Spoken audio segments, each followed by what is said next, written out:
नमस्कार। स्वागत है आपका इस कार्यक्रम में। मैं नहीं जानती आप में से कितने लोग ये जानते हैं कि देश में फिलहाल एक तरह का आंदोलन चल रहा है। ये आंदोलन खामोश नहीं है, बल्कि शोर शराबे के साथ चल रहा है। खासकर उन लोगों के दरमियान चल रहा है जो लोग भारतीय लोकतंत्र के हाशिए पे पड़े हुए हैं लगातार पिछले 75-80 सालों से। और ये आंदोलन शुरू हुआ है उस पर्दाफाश के बाद, जिसमें उन्होंने ये कहा कि गरीब आदमी से उसके वोट का अधिकार छीना जा रहा है, यानी वोट चोरी हो रही है। अब मैं आपको बताऊंगी दो इस तरह की, आप ये देखिए, दोनों विंडोज को आप ये देखिए। एक खिड़की में जो आप देख रहे हैं तस्वीर, इस तस्वीर को और इस आंदोलन को दबाने के लिए ये तस्वीर और ये तमाशा खड़ा किया जा रहा है।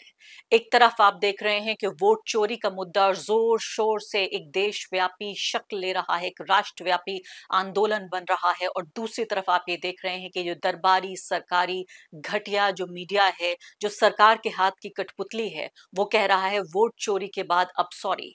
और चलिए, मीडिया को एक दफा को मैं माफ कर देती, लेकिन जो मैं आपको अगली बार बताने जा रही हूँ वो आपको हैरान करेगी कि कैसे राहुल गांधी को रोकने की एक कोशिश के तौर पर, न सिर्फ के राहुल गांधी, मैं कहूंगी उनके साथ पूरा का पूरा जो समर्थन है, पूरे इंडिया ब्लॉक का समर्थन है। तो विपक्ष को रोकने के लिए जो सरकारी ये मीडिया है, इसका इस्तेमाल हो रहा है, सरकार के अंगों का इस्तेमाल हो रहा है, इलेक्शन कमीशन का किस तरह इस्तेमाल हो रहा है। ये दो ट्वीट अपने स्क्रीन पे आप ये देखिए, इन दो ट्वीट्स को देखिए, जिसमें संजय कुमार, सीएसडीएस जो बहुत ही प्रतिष्ठित एक थिंक टैंक है, एक ऐसा संस्थान माना जाता है जिस पर भाजपा, कांग्रेस, लेफ्ट पार्टियां जो भी हों, उनके पास से जब आंकड़ा और तथ्य निकल कर आते हैं तो बहुत मुश्किल होता है कि उस पर विश्वास न किया जाए। पिछले लगातार न जाने कितने दशकों से इलेक्शन को लेकर, खासकर चुनाव को लेकर, ये संस्था रिसर्च करती रही है और काफी इनको क्रेडिबल और विश्वसनीय माना जाता है इनके आंकड़े को। जो सीएसडीएस के संजय कुमार हैं, उन्होंने कुछ दिनों पहले ये ट्वीट किया था, और ये ट्वीट था महाराष्ट्र के बारे में। स्क्रीन पे देखिए, आप एक खिड़की में देखिए, ये इनका ट्वीट है, जिसमें वो बता रहे हैं कि महाराष्ट्र इलेक्शन की कुछ तस्वीर, इसमें दो जो सीट्स हैं उसको लेकर उन्होंने एक आकलन किया है। उस सीट के आकलन पर, यानी इसमें भी वोटों की गड़बड़ी को ही जाहिर किया गया। अब उसके बाद दूसरा ट्वीट आप ये देखिए, ये ट्वीट उनका आया है ठीक एक दिन पहले, और ये पुराना वाला जो ट्वीट था ये डिलीट हो चुका है, और जो एक दिन पहले ट्वीट आया है वो कह रहा है, I sincerely apologise for the tweets posted regarding Maharashtra elections. Error occurred while comparing data of 2014 Lok Sabha और असेंबली इलेक्शन की बात हो रही है। The data is misread by our data team. वो ये कह रहे हैं कि मैं माफी मांगता हूं, इस ट्वीट को लेकर मैं माफी मांगता हूं कि हमने जो एनालिसिस किया था, हमारी टीम से बड़ी भूल हो गई है ये, और इसलिए ट्वीट को रिमूव कर दिया गया है। मैं जो हूं, I had no intention of dispersing any form of misinformation. मैं नहीं चाहता था कि किसी तरह का भ्रम फैले या गलत जानकारी फैले। अब इस कोट को, इस ट्वीट को कौन कोट कर रहा है? आप सोचेंगे भाजपा कोट कर रही होगी, आप सोचेंगे इसको टीवी पे चलाया जा रहा होगा दरबारी सरकारी मीडिया के जरिए। ये तो आप सही सोच रहे हैं, ये बात सच है। भाजपा भी इसको चला रही है, और दूसरे जो ये नरेंद्र मोदी समर्थित मीडिया है, अमित शाह समर्थित मीडिया है, वो भी चला रहा है। लेकिन तीसरा जो ट्विटर हैंडल है वो कौन सा है? वो हैंडल है चीफ इलेक्टोरल ऑफिस बिहार का। आप सोचिए कितना ज्यादा राजनीतिकरण हो चुका है इस संस्थान का, कि इसको इस्तेमाल करके राहुल गांधी की विश्वसनीयता पे सवाल करने की कोशिश हो रही है। और मैं थोड़ी देर में आपको दूध का दूध और पानी का पानी करूंगी और बताऊंगी कि कैसे ये पूरी तरीके से दुष्प्रचार है और मिस इन्फॉर्मेशन है। संजय कुमार के इस ट्वीट से और इस क्लैरिफिकेशन से राहुल गांधी का जो उन्होंने एक्सपोजर, जो एक्सपोज किया था उन्होंने, जो उन्होंने पर्दाफाश किया था, उससे कोई लेना देना नहीं है। जो चीफ इलेक्टोरल ऑफिसर हैं वो कह रहे हैं कि सीएसडीएस जो है संजय कुमार के, उन्होंने माफी मांग ली है उस ट्वीट के लिए जिसमें महाराष्ट्र असेंबली इलेक्शन की बात हुई थी। उन्होंने ये कहा कि ये गलती हो गई है हमसे, क्योंकि हम कंपेयर कर रहे थे 2024 के असेंबली और लोकसभा इलेक्शंस को, और उनकी ट्वीट तब डिलीट हो चुकी है। उनका जो डेटा है उसको कोट किया गया था कांग्रेस पार्टी के कई नेताओं के जरिए और ऑपोजिशन के लीडर्स के जरिए इलेक्शन कमीशन को क्वेश्चन करने के लिए।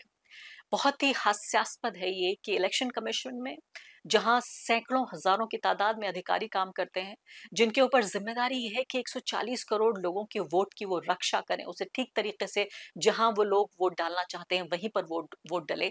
यहाँ हास्यास्पद दो बातें हैं। पहली बात तो ये है कि ये जो डेटा, जिस बात के लिए माफी मांग रहे हैं वो संजय कुमार, वो महाराष्ट्र की बात है। राहुल गांधी का पर्दाफाश कर्नाटका का है, वहां महादेवपुरा का जिक्र कर रहे हैं, ये महाराष्ट्र की 2 सीटों का जिक्र कर रहे हैं। तो चलिए मान भी लें कि संजय कुमार को, सीएसडीएस को इस डेटा को वापस लेने के लिए, माफी मांगने के लिए अगर धमकाया भी नहीं गया, पहली बात तो यह है कि संजय कुमार भी अलग अलग टीवी चैनलों पे जाकर अभी अब माफिया मांग रहे हैं और इंटरव्यू दे रहे हैं। चलिए पता नहीं, हो सकता है वाकई गलती हो सकता है उनको धमकाया ना गया हो, वाकई ये बात सच है, रिसर्च में गलती हो सकती है, लेकिन इसका राहुल गांधी के पर्दाफाश से कोई लेना देना नहीं है। ये बात है महाराष्ट्र की, उन्होंने बात की है कर्नाटक की। यहाँ बहुत ही ज्यादा हैरान कर देने वाली बात है कि कितना कॉम्प्रोमाइज्ड हो चुकी है ये संस्था, और इसीलिए राहुल गांधी को खुद यूट्यूब बनना पड़ रहा है, खुद टीवी बनना पड़ रहा है, खुद अखबार बनना पड़ रहा है, खुद राहुल गांधी वीडियो अपने पब्लिश कर रहे हैं, जिसको मेरे जैसे पत्रकार जिनके पास इतने रिसोर्स नहीं है कि वो बिहार के कोनों कोने में जाके छा जाए, और वो जो दरबारी मीडिया जिसके पास पूरा रिसोर्स है, वो खबरों को और झूठी खबरों को फैलाने के लिए इस्तेमाल करता है। मैं चाहती हूँ कि आप ये बयान सुनिए राहुल गांधी का, जिसमें वो एक व्यक्ति को वहां लेकर आए अपने साथ। एक दिन पहले उन्होंने इसको ट्वीट किया, जिस व्यक्ति ने लोकसभा चुनाव में वोट डाला और अब उसका वोट काट लिया गया। सुन लीजिए। जनता को बताओ आपके साथ क्या हुआ। मेरा नाम वोटर लिस्ट में काट दिया गया है और मैं अगला लोकसभा में भी वोट दिया हूं और पोलिंग एजेंट रहा हूं। हाँ? बोलो बोलो बोलो। तो मैं लोकसभा में पोलिंग एजेंट भी था और मेरा नाम सुबोध कुमार, पिता से स्वर्गीय श्यामली सिंह हुआ। मैं महरथ ग्राम का निवासी हूँ, खेती करता हूँ।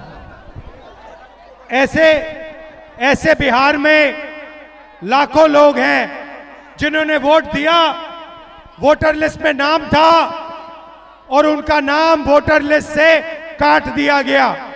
बीजेपी बिहार, अब देखिए कि सीईसी बिहार यानी जो इलेक्शन ऑफिसर हैं, चीफ इलेक्शन ऑफिसर बिहार के, उसके बाद बीजेपी बिहार का हैंडल, ऐसा लगता है बहुत कम दोनों के बीच फासला बाकी है। मैं कहते में झिझक रही हूँ कि कहीं ऐसा तो नहीं है बिल्कुल आसपास दफ्तर बना लिया हो या एक ही दफ्तर में दोनों बैठे हों। खैर, बीजेपी बिहार कह रही है खुल गई पोल फट गया ढोल, राहुल गांधी मत झूठ मत बोल। मतलब एक गाना गाने के लिए तहजीब का पूरा दामन छोड़ दिया, तहजीब से ऐसा किनारा किया कि तू तड़ाक पे उतर आए। देश की सबसे बड़ी पार्टी के विपक्ष के नेता लोकसभा में राहुल गांधी के लिए तू तड़ाक की भाषा का इस्तेमाल हो रहा है। खुल गई पोल फट गई ढोल, राहुल गांधी झूठ मत बोल। एक सोफिस्टिकेटेड तरीके से इंग्लिश में बिहार का हैंडल था चीफ इलेक्शन ऑफिसर का, उन्होंने अंग्रेजी में कहा, उन्होंने इसी बात को थोड़ा भोंडे तरीके से हिंदी में लिख रहे हैं। चुपचाप दोनों और तकरीबन एक जैसी बातें कह रहे हैं। जिस आंकड़े के आधार पर राहुल गांधी ने अपना पूरा का पूरा फर्जी प्रेस कॉन्फ्रेंस एसआईआर के खिलाफ किया गया था, वो आंकड़ा देने वाली एजेंसी ने उसे अपनी गलती मानकर डिलीट कर दिया। यानी ये कह रहे हैं कि जो सोर्स था राहुल गांधी के इस पूरे एक्सपोजे का, और वो राहुल गांधी जिन्होंने बताया कि उन्होंने कद आदम यानी आदमी के कद से भी लंबा 7 फीट का जो पूरा एक उन्होंने एक पुलिंदा दिखाया था कागजों का, उसको स्टडी किया उन्होंने, उनकी टीम ने 6 महीने तक। इसका सीएसडीएस से कोई लेना देना नहीं है, लेकिन भ्रम फैलाया जा रहा है। इसलिए नहीं कि बीजेपी ये नहीं जानती कि वो क्या कह रही है, इसलिए भी नहीं कि जो इलेक्शन कमीशन है वो नहीं जानता वो क्या कह रहा है, इसलिए कि लोगों को कंफ्यूज किया जाए, उनके मन में एक शक पैदा किया जाए। आगे कहते हैं कि एजेंसी सीएसडीएस के हेड ने तो माफी मांगकर पोस्ट डिलीट कर दी है, राहुल गांधी कब माफी मांगेंगे? एक गलत और फर्जी डेटा के आधार पर खड़ा किया गया कांग्रेस का पूरा एसआईआर के खिलाफ कैंपेन ही फर्जी साबित हो चुका है। इतनी बेचैनी, इतनी बेकरारी है इस कैंपेन को फर्जी बताने की और इस कैंपेन को नाकाम करने की। लेकिन ये बात आप भी जानते हैं और ये बात मैं भी जानती हूँ, जो हिंदुस्तानी है उसके पास पैसा ना हो, नौकरी ना हो, बहुत कुछ ना हो, लेकिन एक बात जरूर है, उसके पास अक्ल है और उसके पास वो तजुर्बा है जो पिछले लगभग 80 साल के हमारे लोकतंत्र ने उसको दिया है। वो ये कि वो झूठ और सच को अलग अलग कर लेता है। ये जो आंदोलन राहुल गांधी ने शुरू किया है, ये आंदोलन अब खत्म होने वाला नहीं है, चाहे कि बीजेपी इसको ट्वीट कर ले या सीईसी इसको ट्वीट कर ले या किसी भी तरीके से सरकारी दरबारी मीडिया को लगाया जाए और इस बात को एक तरह से दबाने की कोशिश हो। और सबसे आखिरी बात और महत्वपूर्ण बात कि अब कानून लाया जा रहा है।